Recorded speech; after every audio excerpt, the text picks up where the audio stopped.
केवल पानी और 5 किलो अनाज से बुंदेलखंड का भला होने वाला नहीं है। बुंदेलखंड की हालत सबसे बुरी है। खाद का वजन घट रहा है और कीमत बढ़ रही है। काम का विकास नहीं हुआ, सिर्फ कागज के घोड़े दौड़। जनता पार्टी को केवल यही काम आता है कि काम समाजवादी का है, पत्थर लगाना भारतीय जनता पार्टी।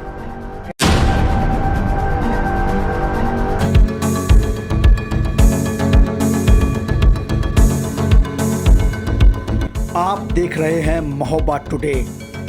मीरपुर महोबा तिंदवारी लोकसभा सीट से समाजवादी पार्टी ने सबसे पहले प्रत्याशी की घोषणा की है और लोकसभा क्षेत्र से समाजवादी पार्टी के इस प्रत्याशी का नाम है अजय राजपूत, जो महोबा के पनवाड़ी कस्बे के कनकुआ ग्राम के निवासी हैं।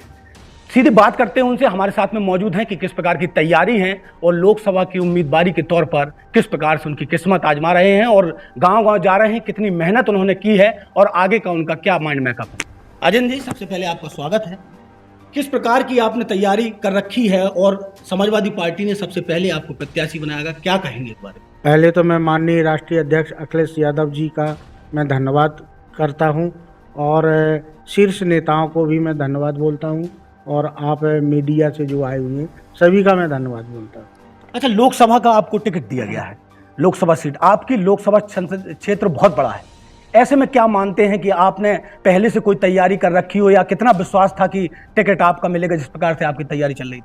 नहीं, मेरी तैयारी ऐसा है कि पूज्य स्वामी ब्रह्मानंद जी के आशीर्वाद से हम 3 पीढ़ियों से समाज से जुड़े हुए हैं और बर वक्त समाज का अच्छे बुरे में हम और हमारे पिताजी सब लोग जनता के साथ में बीच में रहे हैं, सेवा करते रहे। अच्छा, अजय जी, एक बात पूछेंगे आपसे कि वर्तमान में सत्ताधारी पार्टी है बीजेपी। ऐसे में बीजेपी में लगातार जो है नारों का दौर जारी है और बीजेपी लगातार घोषणा कर रही है कि बुंदेलखंड को पानी पानी मिल गया। पिछली बार मुख्यमंत्री आए थे तो बोल रहे थे कि बुंदेलखंड पानी पानी हो गया। कैसे मानते हैं, क्या किसानों की जो समस्याएं हैं वो खत्म हो चुकी हैं या जो पानी के संकट से जूझता था बुंदेलखंड वो खत्म हो चुका है या किसान जो आत्महत्या करते थे वो पूरी तरीके से समाप्त हो गया है? देखिए, बुंदेलखंड की समस्याएं बहुत बड़ी हैं और भारतीय जनता पार्टी जो बोलती है कि बुंदेलखंड पानी पानी हो गया, केवल पानी और 5 किलो अनाज से बुंदेलखंड का भला होने वाला नहीं है। बुंदेलखंड का भला रोजगार, शिक्षा और व्यापार से भारतीय जनता पार्टी अगर जोड़ती है तभी बुंदेलखंड का भला होगा। तो क्या मानते हैं? भाजपा तो कह रही है कि बुंदेलखंड में हजारों लोगों को रोजगार मिल चुका है, किसान जो है लाभान्वित हैं, आय दोगुनी हो चुकी है। मुख्यमंत्री भी कह रहे हैं, प्रधानमंत्री भी कह रहे हैं कि आय किसानों की दोगुनी हो चुकी है। अब बुंदेलखंड का किसान आत्महत्या नहीं करता है। प्रधानमंत्री जी कुछ भी बोल सकते हैं, उनका तो अधिकांश झूठ बोलने का काम ही है।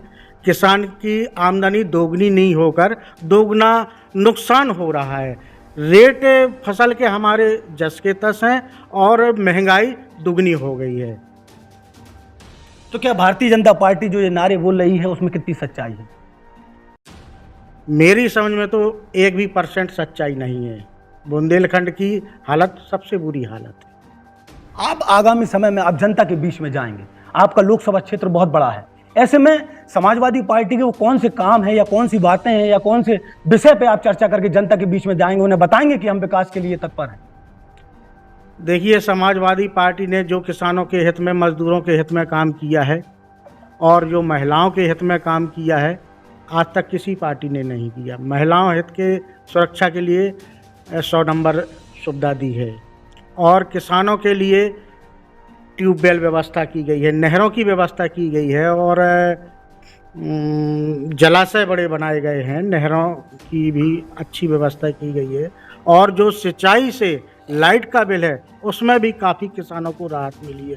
समय से खाद भी मिला है और न्यूनतम रेट पर मिला है। आज के समय में खाद का वजन घट रहा है और कीमत बढ़ रही है और मजदूर वर्ग के लिए यहीं पर रोजगार मिला है। ये जो योजना है नरेगा वाली, ये समाजवादी पार्टी की ही देन है, लेकिन आज के समय में समाजवादी पार्टी की जो योजनाएं हैं उनके पत्थर हटाए जा रहे हैं। भारतीय जनता पार्टी अपने पत्थर लगा रही है और जो नरेगा के मजदूर हैं उनको समय से भुगतान नहीं मिल रहा है, इसलिए यहाँ की जनता दिल्ली गुजरात के लिए पलायन कर रही है, क्योंकि मजदूर को तो आज मजदूरी की है, कल चाहिए भोजन के लिए, कल व्यवस्था नहीं है, तो जो आज मेहनत की है हमें कल चाहिए। अब ये यहाँ पे महीनों सालों नरेगा का पैसा नहीं मिलता, तो मजदूर यहाँ रह के करेगा क्या, भूखे थोड़ी मरेगा। अच्छा, आप ग्रामीण क्षेत्रों से भी आते हैं, ऐसे में हम आपसे ये भी पूछना चाहेंगे कि सत्ताधारी पार्टी ने कि हमारे विधायक और सांसद गांव को गोद लेंगे, क्या मानते हैं? गोद लिया तो क्या उनको पाला पोसा, उन गांव का विकास किया? मैं इस विषय में तो बहुत कुछ बोलना चाहता हूँ। ये भारतीय जनता पार्टी कागज के घोड़े दौड़ाती है, कहीं कुछ नहीं करती। जिस विधायक सांसद ने ग्राम पंचायतों को गोद लिया है, गोद लेना तो बहुत दूर की बात, उस ग्राम पंचायत को देखने नहीं गए कि इस गांव के हालात कैसे हैं, क्या है, कितने बेरोजगार हैं, कैसी सफाई है, कैसी सड़कें हैं।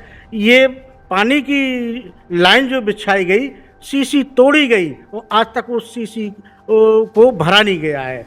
लोग बाग, बूढ़े लोग गड्ढे में गिर गिर करके किसी का हाथ टूट गया, किसी का पैर टूट गया, ये हालात हैं भारतीय जनता जिसने गोद लिया है ग्राम पंचायतों को, चाहे वो सांसद हो चाहे विधायक हो।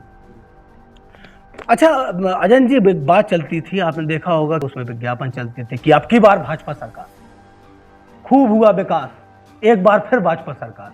तो क्या वाकई में विकास हुआ? मुझे तो चिकित्सा की बात की जाए, स्वास्थ्य की बात की जाए, शिक्षा की बात की जाए, रोजगार की बात की जाए, आप अपने जिस लोकसभा क्षेत्र से आपको टिकट मिला है, मैं पूरी यूपी की बात नहीं कर रहा हूं, उस लोकसभा क्षेत्र में कितना विकास हुआ? मुझे तो धरातल पर भारतीय जनता पार्टी का कोई विकास नहीं दिखाई दे रहा। हाँ, कोई भारतीय जनता पार्टी का आके बता दे कि ये विकास कराया है, तब हम मान जाएं। नाम का विकास नहीं हुआ, सिर्फ कागज के घोड़े दौड़े हैं। और मैंने पहले भी बताया कि भारतीय जनता पार्टी को केवल यही काम आता है कि काम समाजवादी का है, पत्थर लगाना भारतीय जनता पार्टी का है, ऐसा विकास। मतलब सीधे तौर पर आप कह रहे हैं कि योजनाएं समाजवादी पार्टी की रही हैं और फीता काटना, उद्घाटन का काम इनका। जी जी जी जी। अच्छा, हम अब कानून पे, व्यवस्था पे बात कर लेते हैं। कितने सहमत हैं? और पुलिस को कह रहे हैं ठोक दो, राजनीति भी चल रही है। कई विपक्षी पार्टियां कह रही हैं कि ये कोई रणनीति नहीं है, ये कोई संविधान का नियम नहीं है कि ठोक दो। और फिर कानून व्यवस्था में बोल रहे हैं कि अगर आपने एक जगह महिला के साथ कोई घटना कर दी, योगी जी बोल रहे हैं, तो अगले चौराहे में आपको अंजाम भुगतना पड़ेगा। ऐसा हो रहा है? ऐसा कहीं कुछ नहीं हो रहा। मैंने खुद देखा है, ये सन 2020 में जिला पंचायत सदस्य का चुनाव हुआ था, उसमें बीजेपी वालों ने खुद एक महिला के वस्त्र हरण किए थे। वो महाभारत का सीन, उसको देख करके मैंने भी टीवी में देखा तो मुझे महाभारत का सीन याद आया कि बड़ा अच्छा न्याय है, जय हो योगी जी, मोदी जी। और ना महिलाएं सुरक्षित हैं और ना बेटियां सुरक्षित हैं। इन्होंने नारा दिया है कि बेटी पढ़ाओ और बेटी बचाओ।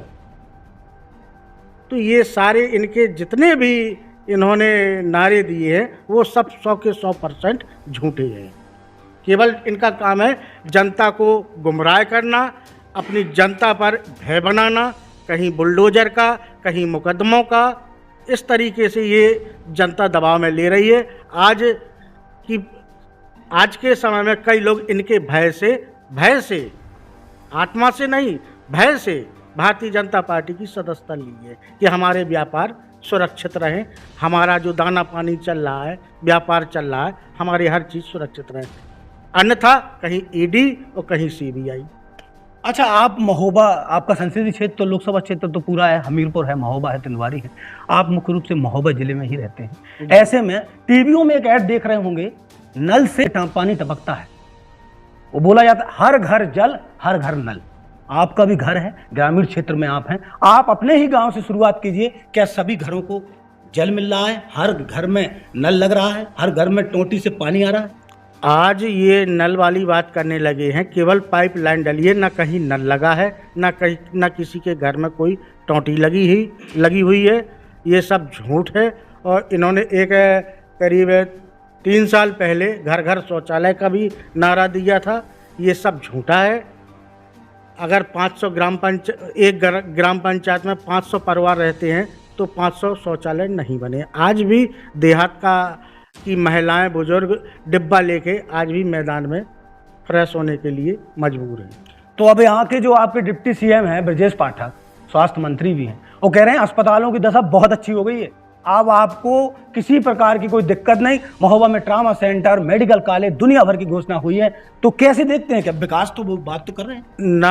आज तक महोबा हमीरपुर जिले में कोई ना ट्रामा सेंटर बना है, ना कोई मेडिकल कॉलेज है, और जहाँ पर अस्पताल हैं तो डॉक्टर है तो फार्मासिस्ट नहीं है, फार्मासिस्ट है तो डॉक्टर नहीं है, और किसी अस्पताल में तो दवाएं भी नहीं है। तो इनकी मजबूरी हो जाती है कि कोई सीरियस मरीज आता है तो इनके पास केवल रेफर करने का ही काम रहता है, बाकी कोई सुविधाएं नहीं हैं क्षेत्रवासियों के लिए।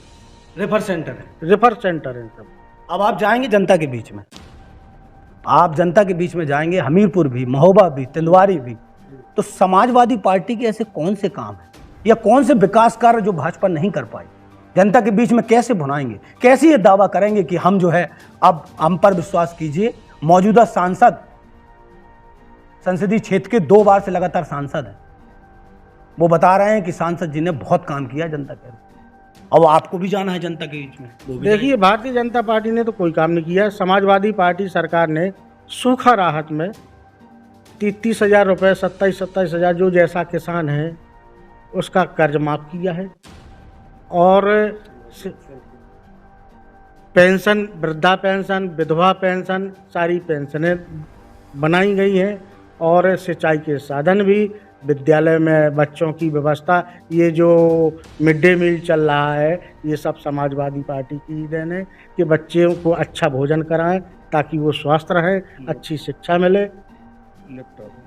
लैपटॉप भी बांटे गए हैं बच्चों के लिए ताकि जो ग्रेजुएशन कर रहे अजय जी, हैं। आपके मुख्य मुद्दे क्या रहेंगे? आप सपा के वो कौन से मुद्दे हैं जो जनता के बीच में जाके बताएंगे कि भाई हमारी जो है सरकार ने ये काम किया है, हमारे सपने अभी और हैं, अभी हम ये करेंगे, इतना काम और करेंगे, हम पे विश्वास कीजिए आप। अगर हमारी इंडिया गठबंधन की सरकार आती है तो सर्वप्रथम पहले वृद्धा विधवा महिलाओं पेंशनें हैं, और जो कुछ विभाग ऐसे हैं कि उनको पेंशन नहीं मिलती है रिटायरमेंट के बाद, तो और जिनको पेंशन मिलती रही उनको पेंशन भी बंद हो गई है। देखिए, इससे बड़ा मुद्दा महोबा में स्वास्थ्य का है। यहाँ पे जो एक्सीडेंट होते हैं वो वाकई में आपकी बात में सच्चाई है, सत्ताधारी लोग भी इस चीज़ को मानते हैं। यहाँ से जिला अस्पताल जाते हैं, वहाँ से रेफर सेंटर हो जाते हैं, और जब मेडिकल कॉलेज के लिए जाते हैं तो कई बड़ी संख्या में लोग यहाँ पर दम तोड़ देते हैं। ऐसे में आपकी मांग सबसे पहले कितना भरोसा दिलाएंगे संसदीय क्षेत्र में कि मेडिकल कॉलेज और ट्रामा सेंटर जैसी व्यवस्थाओं को तत्काल रूप से चालू? हम जब जनता के बीच में जाएंगे तो पहले हम जनता से, और हमारे माननीय राष्ट्रीय अध्यक्ष जी ने भी 22 के इलेक्शन में बोला था कि हम महोबा में मेडिकल कॉलेज और हमीरपुर मेडिकल कॉलेज बनवाने का काम करेंगे, और जो ब्रह्मानंद डिग्री कॉलेज है इसको यूनिवर्सिटी का दर्जा देंगे। तो चलिए देखिए कि साफ तौर पर जो प्रत्याशी हैं संसदीय लोकसभा हमीरपुर महोबा तिंदवारी सीट से जो प्रत्याशी हैं समाजवादी पार्टी ने घोषित किए हैं अजय सिंह राजपूत, तो जाहिर तौर पर जो विपक्षी पार्टी हैं उनको एक मनोवैज्ञानिक चिंता की लकीर है उनके दिमाग पर खिंच चुकी हैं, क्योंकि समाजवादी पार्टी ने सबसे पहले प्रत्याशी की घोषणा कर दी है, और दावा भी है क्योंकि इनका जो इतिहास रहा है वो भी राजनीति से भरा है। इनके पिताजी भी पूर्व विधायक रहे हैं 2 बार। ऐसे में राजनीति के गुण इनको सीखने की किसी प्रकार की कोई जरूरत नहीं है, क्योंकि वो उनको पुश्तैनी मिले हुए हैं। अब देखना होगा जनता के बीच में जाएंगे, जनता कितना इनको जो है अपना आशीर्वाद देती है तो वक्त बताएगा। लेकिन अजय सिंह राजपूत हैं, वो दावा कर रहे हैं कि जनता के बीच में जाएंगे और भाजपा ने जो विकास कार्य नहीं कराए हैं उनकी भी बात कही जाएगी, और समाजवादी पार्टी द्वारा सत्ता में रहते हुए विकास कार्य किए गए हैं वो भी याद दिलाएंगे। तो जुड़े रहिए आप हमारे साथ में, अगली बार हाजिर होंगे और फिर बताएंगे कि लोकसभा संसदीय क्षेत्र में किस प्रकार की तैयारी चल रही है। मुझे दीजिए इजाजत, तब तक के लिए नमस्कार।